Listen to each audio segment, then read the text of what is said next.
Le Funambule, mis en lumière par Philippe Torreto.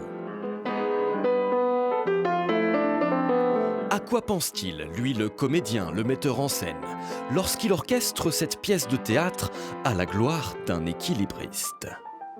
Il y a quelque chose d'un corps à corps entre ce bout de métal, ce bout d'acier plutôt, et puis le corps humain. Qu'est-ce qui se joue quand tu as les deux pieds posés sur le fil? Qu'est-ce que ça engage? Qu'est-ce que ça suppose? Et nous, spectateurs, c'est quoi? On est qui? On vient trembler en fait. Trembler parce que tu risques la mort. Donc on est cruel. Donc on l'espère en fait, ta chute.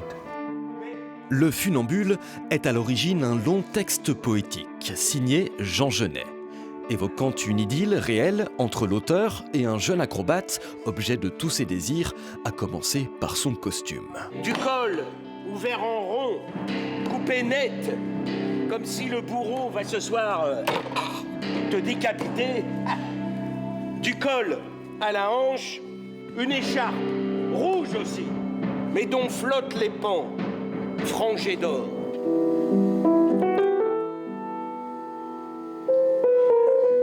Porté par le piano de Boris Boublil, Le Funambule est une pièce à la croisée des genres, où la musique, le théâtre et la poésie s'entremêlent aux acrobaties d'un des plus grands fil-de-ferristes français, résidant à Marseille.